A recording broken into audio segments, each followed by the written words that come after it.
Hello friends, नमस्कार। आप सभी का स्वागत है आपके अपने चैनल वनडे एग्जाम टारगेट पर। यहाँ पर देखेंगे हम जीएस के। जैसा कि आप सभी लोग जानते हैं, एनसीईआरटी जीएस के 3000 क्वेश्चन की सीरीज हम लोगों ने स्टार्ट की है और ये सीरीज कंटिन्यू चल रही है। और इसकी क्लास जो होती है वो दोपहर के 3 बजे होती है और आपकी मॉर्निंग 6 बजे करंट की क्लास चलती है। तो दोनों क्लासेस आपकी बहुत इंपॉर्टेंट हैं। आप लोग यहाँ पर शुरू से लास्ट तक वीडियो के साथ बने रहिएगा। और जो पहले की वीडियोस आप लोग नहीं देखे हैं उसकी हमने प्लेलिस्ट तैयार कर रखी है। नीचे आप लोग कमेंट सेक्शन में या फिर उस पर डिस्क्रिप्शन बॉक्स में जा करके चेक कर सकते हैं। और सबसे इम्पॉर्टेंट चीज़ है, जो क्लासेस आपने नहीं की हैं वो करना आपके लिए बहुत ज़रूरी है, ठीक है। क्योंकि बहुत ही इंपॉर्टेंट क्वेश्चन का कलेक्शन हम इससे पहले भी करवा चुके हैं। और अब अगर नए जुड़े हैं तो चैनल को सब्सक्राइब कर लीजिएगा, क्या पता ये चैनल आपको मिले या ना मिले दोबारा, ठीक है। तो चलिए क्वेश्चन स्टार्ट करते हैं। क्वेश्चन है, गंगा नदी निम्नलिखित में से किस राज्य से होकर के नहीं बहती? आपसे पूछा जा रहा है बहती है ये नहीं पूछा जा रहा, नहीं बहती ये पूछा जा रहा है। बिहार है, पश्चिम बंगाल, अरुणाचल प्रदेश, उत्तराखंड। विकल्प यहाँ पर हमारा सी सही हो जाता है, अरुणाचल प्रदेश। तो गंगा नदी अरुणाचल प्रदेश राज्य से होकर के नहीं बहती है, ठीक है। और यहाँ पर जितने भी फैक्ट हैं वो हम सब डिटेल में देखेंगे, कुछ भी नहीं छोड़ेंगे। तो जो गंगा नदी है, गंगा नदी उत्तरांचल के गढ़वाल हिमालय के गौमुख नामक स्थान पर गंगोत्री हिमनद से भागीरथी नाम से निकलती है। किस नाम से? भागीरथी नाम से। कहाँ से निकलती है? गंगोत्री से। गंगोत्री ग्लेशियर से भागीरथी के नाम से गंगा जी निकलती हैं। और देवप्रयाग में एक स्थान का नाम है देवप्रयाग। तो देवप्रयाग में भागीरथी और अलकनंदा, भागीरथी यहाँ से निकली है और अलकनंदा दोनों मिल जाती हैं। देवप्रयाग में भागीरथी और अलकनंदा। हम यहाँ पर क्यों ज़्यादा फोकस कर रहे हैं, क्यों ज़्यादा फोर्स के साथ इस बात को रख रहे हैं कि देवप्रयाग एक जगह है, भागीरथी आती हैं, अलकनंदा आती है। तो दोनों नदियों की धाराएं मिल जाती हैं जब, तो इनकी मिली हुई धारा को हम कहते हैं गंगा नदी की धारा। यहाँ पर ये गंगा कहीं जाने लगती है, कहाँ पर? देवप्रयाग में। भागीरथी और अलकनंदा की धाराएं जब मिलती हैं तो वो गंगा नदी की धारा बनती है। क्लियर हो गया? ये क्वेश्चन बहुत बार पूछा गया, कई बार पूछा गया है, ठीक है। चलिए और अगला पॉइंट बताते हैं कौन सा और क्वेश्चन पूछा गया। तो ये नदी ऋषिकेश, हरिद्वार, कानपुर, फर्रुखाबाद, इलाहाबाद, गाजीपुर, वाराणसी, छपरा, पटना, सोनपुर, भागलपुर और पश्चिम बंगाल के फरक्का से होकर के कहाँ चली जाती है? बांग्लादेश चली जाती है। और मैंने एक भी स्थान नहीं छोड़ा है, सारे एक एक पॉइंट यहाँ पर इम्पॉर्टेंट है। ये पूछा जाता है कि कहाँ कहाँ से नहीं बहती है, कहाँ कहाँ से बहती, ये जान लेंगे तो अब क्लियर जान लेंगे कि कहाँ कहाँ से नहीं बहती है, ठीक है। बांग्लादेश चली जाती है और बांग्लादेश में इसे पद्मा के नाम से जाना जाता है। किस नाम से? पद्मा के नाम से जाना जाता है। और एक इंपॉर्टेंट क्वेश्चन, भारत की सबसे बड़ी नदी कौन सी है? गंगा नदी। अब एक क्वेश्चन आपको बताना है, गंगा नदी की लंबाई कितनी है? बहुत ही आसान सी लंबाई है, आराम से याद होने वाली लंबाई है। हमने आपको कई बार बताया इसलिए यहाँ पर नहीं बता रहे हैं, ठीक है। अगले क्वेश्चन पर आते हैं। नेक्स्ट हमारा क्वेश्चन, तो इस क्वेश्चन की रिप्लाई हमारी हो गई option C, Arunachal Pradesh. Next question पर आएंगे। हमारा अगला क्वेश्चन है, चंडीगढ़ के प्रशासक के रूप में, फिल इन द ब्लैंक यहाँ पर होगा, चंडीगढ़ के प्रशासक के रूप में फिल इन द ब्लैंक यहाँ पर होगा। मे के बाद नियुक्ति की जाती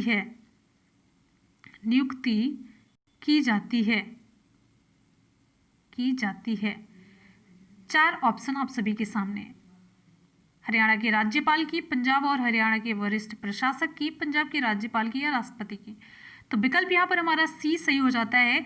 चंडीगढ़ के प्रशासक के रूप में पंजाब के राज्यपाल की नियुक्ति की जाती है। अब ये कौन सा कॉन्सेप्ट है, कौन सा लॉजिक है? तो बस एक सिंपल सा लॉजिक है, चंडीगढ़ एक केंद्र शासित प्रदेश है। क्या है? यूनियन टेरिटरी है, केंद्र शासित प्रदेश है, ठीक है। और ये पंजाब और हरियाणा राज्य की राजधानी है। चंडीगढ़ शहर का प्रशासनिक नियंत्रण जो एडमिनिस्ट्रेशन होता है भारत सरकार के गृह मंत्रालय के अधीन होता है। बहुत ही तगड़े फैक्ट आपको हम बता रहे हैं, गृह मंत्रालय के अधीन होता है।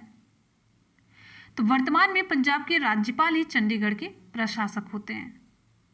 क्लियर कॉन्सेप्ट समझ में आ गया होगा। और यहाँ पर आपको एक फैक्ट बताते हैं, चंडीगढ़ राज्य का प्रशासन संविधान के अनुच्छेद 239 के तहत नियुक्त किए गए प्रशासक के अधीन कार्य करता है। 239 239, ठीक है। इतने इंपॉर्टेंट फैक्ट आपको जानने चाहिए। नेक्स्ट क्वेश्चन पर चलेंगे, बहुत ही अच्छा सा क्वेश्चन था। नेक्स्ट हमारा क्वेश्चन आप सभी की स्क्रीन पर है। क्वेश्चन है 1953 और 67 के मध्य किस सत्याग्रह आंदोलन ने छोटे किसानों को जोखिम लेने और बड़े जमींदारों की निजी भूमि पर कब्जा करने, जो स्वयं कृषि कार्य नहीं करते थे, और उस भूमि पर खेती शुरू करने के लिए प्रोत्साहित किया? किस सत्याग्रह आंदोलन ने? बहुत ही आराम से मैंने क्वेश्चन पढ़ा है, चीज़ें बहुत ही अच्छी तरीके से समझ में आ गई। ऑप्शन यहाँ पर हमारा सी सही हो जाता है। ऑप्शन सी, पारदी सत्याग्रह आंदोलन। तो 1953 और 67 के मध्य पारदी सत्याग्रह आंदोलन, हमने बोला है कि आपको यूनिक और नया क्वेश्चन का कलेक्शन देखने को मिलेगा। तो पारदी सत्याग्रह आंदोलन ने छोटे किसानों को जोखिम लेने और बड़े जमींदारों की निजी भूमि पर कब्जा करने, जो स्वयं कृषि कार्य नहीं करते थे, या उस भूमि पर खेती करने के लिए प्रोत्साहित किया।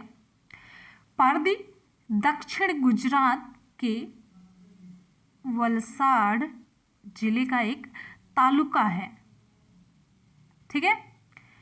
तो ये जो पारदी है, ये नाम है, जगह का नाम है। ये दक्षिण गुजरात, जो दक्षिणी गुजरात है, इसके वलसाड जिले का एक तालुका है।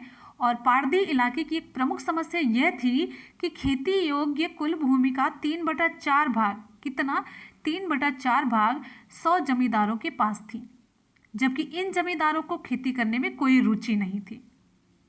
क्लियर है। तो ये सत्याग्रह आंदोलन चलाया था किसानों के द्वारा, छोटे किसानों के द्वारा, जो समस्या झेलते हैं वही आंदोलन चलाते हैं। नेक्स्ट हमारा क्वेश्चन आप सभी के लिए है। क्वेश्चन है, छोटी आंत का उंगली की तरह का छोटा हिस्सा जो पोषक तत्वों को सोख लेता है। बहुत इंपॉर्टेंट क्वेश्चन है। आपको एक क्वेश्चन हमको पूरा याद रहता है, चेंज रहता है, क्वेश्चन पूछने का मेरा तरीका चेंज रहता है, हालांकि घूम फिर करके लगभग रिप्लाई वही आ जाता है, लेकिन आप लोग समझ नहीं पाते हैं। ऑप्शन यहाँ पर हमारा सी सही हो जाता है, विलाई। इंग्लिश में आप इस तरीके से लिखेंगे VILLI, प्रोनाउंसिएट आप विलाई करें या विली करें, चाहे जो भी, विलाई करेक्ट प्रोनाउंसिएशन है। तो छोटी आंत आहार नाल का हिस्सा होती है। आहार नाल में क्या होता है, मुख गुहा से प्रारंभ होकर के ग्रास नली से होते हुए फिर आमाशय हुआ, छोटी आंत, बड़ी आंत, इस तरीके से लास्ट में जो व्यर्थ पदार्थ होता है गुदा द्वार से बाहर निकाल दिया जाता है। तो जो छोटी आंत होती है ये आहार नाल का हिस्सा होती है। इसी तरीके से चलता है ना, फिर यहाँ पर छोटी आंत होती है, बाहर की बड़ी आंत, फिर उसके बाद ये छोटी आंत होती है, फिर इसी तरीके से। तो ये छोटी आंत में, ये छोटी आंत ये इसी तरीके से पाइप जैसी होती। तो यहाँ पर अंदर ऐसे ये बोला गया है कि हाँ, आंत में जो अंदर उंगली की जैसी संरचना होती है, ऐसे इसी तरीके से ऐसे ऐसे उठी हुई संरचनाएं होती हैं, तो इसे ये विलाई कहा जाता है। ये उंगली नुमा होती है। ये क्या काम करती हैं, जैसे जो हम लोग भोजन खाते हैं, भोजन खाने के बाद हम कहते हैं कि पोषक तत्व शरीर को मिलता है, पोषक तत्व जिससे कि हमारे शरीर को पोषण मिलता है, पोषण जिससे कि हमारे शरीर को आप कह सकते हैं कि ऊर्जा मिलती है, ठीक है। अब पोषक तत्व कौन से होते हैं, जैसे हमने दाल खाई, दाल में कौन सा पोषक तत्व था, दाल में पोषक तत्व था प्रोटीन, ठीक है। तो ये प्रोटीन हमें कहाँ से मिलेगा, जब दाल हम खाते हैं, रोटी खा रहे हैं, तो यहाँ पर हमें क्या मिल रहा है, कार्बोहाइड्रेट मिल रहा है, चावल खा रहे हैं तो कार्बोहाइड्रेट मिल रहा है, तो यही हुआ पोषक तत्व। अब प्रोटीन से हमारे शरीर की वृद्धि होती है, कोशिकाओं की टूट फूट की मरम्मत होती है, कार्बोहाइड्रेट से एनर्जी मिलती है, अभी आप ऑयल वगैरह यूज करते हैं तो वहाँ से हमें वसा मिलती है। तो ये सारी चीज़ें पोषक तत्व हैं जो कि शरीर को ऊर्जा देने का काम करती हैं, अलग अलग इससे फायदा होता है, ठीक है। अब यहाँ पर भोजन आप कर लेते हैं तो पोषक तत्व हमें मिलता कैसे, जब आप भोजन को चबाते हैं, अंदर जाता है, जब ये पूरा पच जाता है तो इसके जो पोषक तत्व होते हैं ये कोशिकाओं के द्वारा ले लिए जाते हैं। तो यहाँ पर छोटी आंत में विलाई ये काम करती है पोषक तत्वों को सोखने का, और फिर ये शरीर के विभिन्न अंगों को भेज देती है। नहीं तो केवल यही सोख करके बैठ जाएगी तो शरीर के और अंगों को ऊर्जा कैसे मिलेगी? बात समझ में आ रही है? तो सभी अंगों को भेज दिया जाता है यहाँ से, और इनकी जो संख्या होती है विलाई की, इसकी संख्या लाखों में होती है। क्लियर है? चलिए अगले क्वेश्चन पर आते हैं। उम्मीद है कि बहुत ही अच्छी तरीके से समझ में आ गया होगा। अगर नहीं समझ में आया तो आप लोग कमेंट सेक्शन में कमेंट करके पूछ सकते हैं। क्लियर? ठीक, आते हैं नेक्स्ट क्वेश्चन पर। हमारा अगला क्वेश्चन है, उष्ण कटिबंधीय चक्रवात विश्व में विभिन्न नामों से जाने जाते हैं। बहुत इंपॉर्टेंट क्वेश्चन। विश्व के किस भाग में इसे हरिकेन के नाम से जाना जाता है? विश्व का ऐसा कौन सा भाग है जिसमें इसे हरिकेन के नाम से जाना जाता है? पश्चिमी प्रशांत, पश्चिमी ऑस्ट्रेलिया, अटलांटिक, हिंद महासागर। ऑप्शन यहाँ पर हमारा सी सही हो जाता है, अटलांटिक। तो हरिकेन एक प्रकार का तूफान है। हरिकेन क्या है? ये तूफान है जिसे उष्णकटिबंधीय चक्रवात के नाम से भी जाना जाता है। उष्णकटिबंधीय चक्रवातों में हरिकेन सबसे अधिक शक्तिशाली और विनाशकारी तूफान होते हैं। जितना हम पॉइंट आपको बोल दें, जितना हम बोलते चलते हैं, जो भी सेंटेंस, एक भी सेंटेंस फालतू का नहीं होता, सारे क्वेश्चन होते हैं। उष्णकटिबंधीय तूफानों में सबसे तगड़ा, शक्तिशाली, विनाशकारी तूफान कौन सा होता है? तो यहाँ पर आपका उत्तर होगा उष्णकटिबंधीय चक्रवात। क्लियर है? और उष्णकटिबंधीय चक्रवातों की उत्पत्ति कहाँ पर होती है? अगला आपका क्वेश्चन। तो इसकी उत्पत्ति होती है अटलांटिक बेसिन में। ठीक है? और अपने स्थान और तीव्रता के आधार पर उष्णकटिबंधीय चक्रवात को अलग अलग नामों से जाना जाता है, जैसे टाइफून, साइक्लोन, ट्रॉपिकल स्टॉर्म, ये सभी। क्लियर हो गया? अगले क्वेश्चन पर आते हैं। नेक्स्ट है, वह अधिकतम अवधि जब तक कि कोई केंद्रीय मंत्री संसद के किसी सदन का सदस्य न होते हुए भी पद पर बना रह सकता है। अधिकतम अवधि।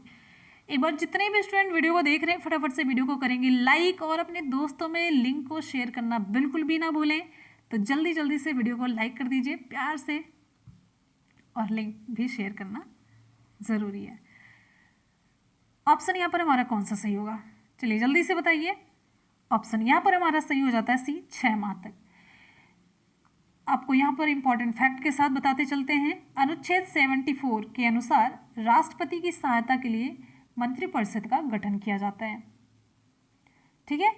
और राष्ट्रपति प्रधानमंत्री की नियुक्ति करेगा, और प्रधानमंत्री की सलाह से वो अन्य मंत्रियों की नियुक्ति कर सकता है। और अनुच्छेद 75 में यानी कि 75 ये प्रावधान करता है कि कोई व्यक्ति बिना किसी सदन का सदस्य हुए 6 माह तक मंत्री पद धारण कर सकता है। कितने माह तक? 6 माह तक। तो विकल्प आपका यहाँ पर सी सही हो जाता है, 6 माह। क्लियर है? बहुत बढ़िया। अगले क्वेश्चन पर आते हैं। नेक्स्ट हमारा क्वेश्चन आप सभी के लिए, मैंने आपसे बताया कि सभी मिक्स क्वेश्चन का कलेक्शन है। मिक्स मैंने लिया है सारे सब्जेक्ट। यहाँ पर आपको देखिए संविधान, पॉलिटी से भी रिलेटेड क्वेश्चन मिलेगा, हिस्ट्री से भी, साइंस से भी, ज्योग्राफी से, यहाँ पर और कंप्यूटर से भी। फिल इन द ब्लैंक एक प्रकार का साइबर आक्रमण है जिसके तहत यह दावा किया जाता है कि ऑफर पर कोई पुरस्कार है, और जब पीड़ित व्यक्ति विज्ञापन वाले साइट पर क्लिक करता है तो सिस्टम क्षतिग्रस्त हो जाता है। चलिए हम आपको आपकी लैंग्वेज में समझाते हैं। एक प्रकार का आप ऐड वगैरह देखते होंगे कि इसे आप क्लिक करेंगे तो करोड़पति बन जाएंगे, लाखों जीत जाएंगे, ऐसा हो जाएगा, वैसा हो जाएगा। और जब आप उस ऐड पर क्लिक करते हैं तो जिस साइट पर आप जाते हैं तो वो सिस्टम आपका क्या होता है, एकदम से बेकार हो जाता है, खराब हो जाता है। तो इसे हम क्या कहते हैं? एक प्रकार का ये क्राइम है, साइबर आक्रमण है। ऑप्शन यहाँ पर हमारा सही हो जाता है ऑप्शन ए, इसे हम कहते हैं वेटिंग कहते हैं। वेटिंग एक प्रकार का सामाजिक साइबर आक्रमण है जहां पर यह दावा किया जाता है कि ऑफर पर कोई पुरस्कार है। जब कोई भुक्तभोगी यानी कि पीड़ित व्यक्ति या जो लास्ट में ठगा हुआ सा आता है वो विज्ञापन वाली साइट पर क्लिक करता है तो सिस्टम बेकार हो जाता है, क्षतिग्रस्त हो जाता है। ठीक है? और फिशिंग भी एक प्रकार का अभियांत्रिक आक्रमण है। ये सामाजिक आक्रमण हुआ, ये वेटिंग, और ये अभियांत्रिक आक्रमण है, मतलब जो टेक्नोलॉजिकल इसमें क्या होता है, इससे जो उपभोक्ता होता है उसकी व्यक्तिगत जानकारी को हैक कर लिया जाता है। इंजीनियरिंग आक्रमण आप कह सकते हैं। क्लियर है? पूछा जाता, दोनों पूछा गया, बहुत इंपॉर्टेंट है। एकदम से न्यू टर्म वाले क्वेश्चन हम आपको करा रहे हैं। अगले क्वेश्चन पर चलेंगे। नेक्स्ट हमारा क्वेश्चन है, क्वेश्चन है मानव अधिकार संरक्षण अधिनियम के तहत राष्ट्रीय मानवाधिकार कमीशन भारत में किस वर्ष स्थापित किया गया? ऑप्शन यहां पर हमारा कौन सा सही होता है? ऑप्शन यहां पर हमारा ए सही हो जाता है, 1993, 1993। तो भारत का राष्ट्रीय मानवाधिकार आयोग एक स्वायत्त विधिक संस्था है। राष्ट्रीय मानवाधिकार आयोग की स्थापना मानव अधिकार संरक्षण अधिनियम 1993 के प्रावधानों के तहत की गई। कब की गई? एग्जैक्ट डेट है 12 अक्टूबर 1993 को। क्लियर हो गया? और इसके प्रथम अध्यक्ष कौन है? इसके प्रथम अध्यक्ष है न्यायमूर्ति श्री रंगनाथ मिश्र। इसके प्रथम अध्यक्ष न्यायमूर्ति श्री रंगनाथ, लिख देते हैं, श्री रंगनाथ मिश्र थे। वर्तमान में राष्ट्रीय मानवाधिकार आयोग के अध्यक्ष कौन है, ये आपको बताना है। वर्तमान का आपको खोज करके बताना है। और इसका मुख्यालय आपको बता देते हैं, इसका मुख्यालय न्यू दिल्ली में। क्लियर है? बहुत बढ़िया। अगले क्वेश्चन पर आ जाते हैं। नेक्स्ट हमारा क्वेश्चन आप सभी की स्क्रीन पर है। क्वेश्चन है भारतीय कम्युनिस्ट पार्टी का गठन कब किया गया? ऑप्शन यहां पर हमारा सही हो जाता है, ऑप्शन सी 1925, ऑप्शन सी 1925 में। अब यहाँ पर आपको हम इसके बारे में डिटेल इंपॉर्टेंट फैक्ट बताते चलेंगे जहाँ जहाँ से आपके एग्जाम में क्वेश्चन पूछा गया है। तो सबसे इंपॉर्टेंट क्वेश्चन, ये जो कम्युनिस्ट पार्टी है इसकी स्थापना किसने की है? तो इसकी स्थापना मानवेंद्र नाथ राय के द्वारा की गई। कब की गई? 1920 में की गई थी। कहाँ पर की गई? ताशकंद में की गई। ठीक है, यहाँ से आपके 3 क्वेश्चन तैयार हो गए। और इन्हीं के द्वारा भारत में कम्युनिस्ट पार्टी की स्थापना 26 दिसंबर 1925 को कानपुर नगर में की गई। यहाँ पर पूछा जा रहा है भारतीय कम्युनिस्ट पार्टी, तो इनके द्वारा भारत में जो स्थापना की गई 26 दिसंबर 1925 को की गई। कहाँ पर? कानपुर नगर में की गई। कहाँ पर? कानपुर नगर में की गई थी। और आपको यहाँ पर बता दें 1928 ईस्वी में कम्युनिस्ट इंटरनेशनल ने ही भारत में भारतीय कम्युनिस्ट पार्टी की कार्यप्रणाली निश्चित की। और इस दल के महासचिव एस सुधाकर रेड्डी के स्थान पर राज्यसभा सांसद डी राजा को पार्टी का नया महासचिव नियुक्त किया गया है। और आपको बता दें ये क्वेश्चन पीसीएस लेवल में पूछा गया, इसलिए मैंने यहाँ पर आपको डिटेल में बताया ये पॉइंट। और ये भारत की सबसे पुरानी पार्टी है। क्लियर है? और इम्पॉर्टेंट चीज, ये जो पार्टी है चुनाव आयोग के द्वारा इसे राष्ट्रीय दल के रूप में मान्यता भी प्राप्त है। राष्ट्रीय दल के रूप में इसे मान्यता भी मिली हुई है कम्युनिस्ट पार्टी को, भारतीय कम्युनिस्ट पार्टी को। क्लियर है? ऑप्शन यहाँ पर सी सही हो जाता है। इसका पूछा गया है कि भारतीय कम्युनिस्ट पार्टी का गठन कब किया गया। ठीक है, आते हैं हम अगले क्वेश्चन पर। नेक्स्ट हमारा क्वेश्चन आप सभी की स्क्रीन पर आगे यहाँ पर देखने को मिलेगा। क्वेश्चन पूछा जा रहा है भारतीय संविधान का अनुच्छेद कौन सा है जो संसद को किसी राज्य के क्षेत्र सीमा एवं नाम में परिवर्तन करने की शक्ति प्रदान करता है? ऑप्शन यहाँ पर हमारा डी सही हो जाता है, अनुच्छेद 3। भारतीय संविधान का अनुच्छेद 3 नए राज्यों का निर्माण और वर्तमान राज्यों के क्षेत्रों, सीमाओं या नामों में परिवर्तन को संसद को शक्ति प्रदान करता है। और अनुच्छेद 1 के तहत भारत को राज्यों का संघ कहा गया है। और अनुच्छेद 2 में नए राज्यों का प्रवेश या स्थापना है। तो फ्रेंड्स, यहाँ पर आज के सभी जीएस के क्वेश्चन हो जाते कंप्लीट। आपको कैसे लगे? यूनिक क्वेश्चन थे या नहीं? मेरी कोशिश कैसी रही? आप लोग ज़रूर कमेंट सेक्शन में कमेंट करके बताइएगा। ठीक है, तो चलिए एक बार कर लेंगे सभी क्वेश्चंस का सुपरफास्ट रिवीजन। क्वेश्चन आप सभी की स्क्रीन पर है। पूछा जा रहा है गंगा नदी निम्नलिखित में से किस राज्य से होकर के नहीं बहती है? विकल्प यहाँ पर हमारा सही हो जाता है option C, Arunachal Pradesh. Option C सही होता है। नेक्स्ट क्वेश्चन पर हम चलेंगे। क्वेश्चन है हमारा, चंडीगढ़ के प्रशासक के रूप में,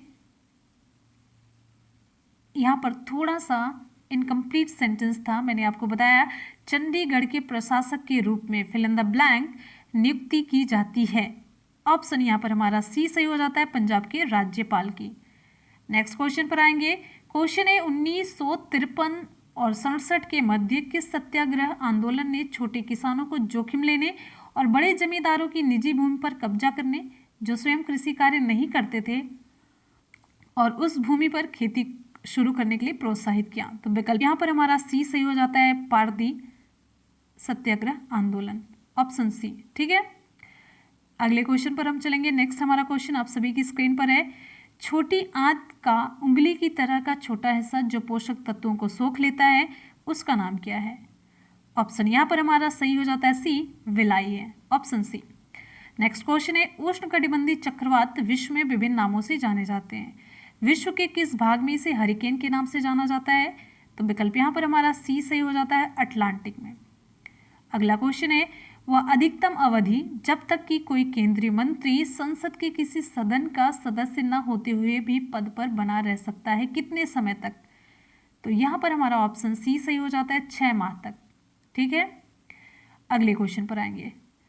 हमारा अगला क्वेश्चन है फिल इन द ब्लैंक। एक प्रकार का साइबर आक्रमण है जिसके तहत यह दावा किया जाता है कि ऑफर पर कोई पुरस्कार है, और जब पीड़ित व्यक्ति विज्ञापन वाले साइट पर क्लिक करता है तो वह सिस्टम क्षतिग्रस्त हो जाता है। तो ये है बेटिंग, ऑप्शन ए सही होता है हमारा, ऑप्शन ए। ठीक है, अगले क्वेश्चन पर आते हैं। नेक्स्ट है, मानवाधिकार संरक्षण अधिनियम के तहत राष्ट्रीय मानवाधिकार कमीशन भारत में किस वर्ष स्थापित किया गया? ऑप्शन यहाँ पर हमारा ए सही हो जाता है, 1993 में। हमारा अगला क्वेश्चन है, भारतीय कम्युनिस्ट पार्टी का गठन कब किया गया? तो विकल्प यहाँ पर सी सही हो जाता है, 1925 में। नेक्स्ट क्वेश्चन पर आएंगे। हमारा अगला क्वेश्चन है, भारतीय संविधान का अनुच्छेद कौन सा जो संसद को किसी राज्य के क्षेत्र, सीमा एवं नाम में परिवर्तन करने की शक्ति प्रदान करता है? तो विकल्प यहाँ पर हमारा डी सही हो जाता है, अनुच्छेद 3। तो फ्रेंड्स, यहाँ पर आज की पूरी क्लास हो जाती है कंप्लीट। चलते हैं हम आज के सवाल की तरफ। तो आज का सवाल आप सभी के लिए ये रहा। आज का सवाल आप सभी के लिए, छोटी आंत का उंगली की तरह का छोटा हिस्सा जो पोषक तत्वों को सोख लेता है, उसे हम क्या कहते हैं?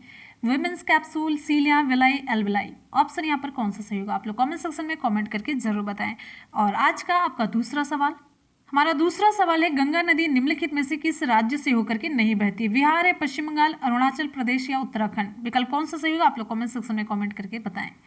और हमें आपके फीडबैक का हमेशा की तरह इंतजार रहेगा। क्लास कैसी लगी ये भी बताना है, और दोस्तों में वीडियो को शेयर आप कर ही देते हैं।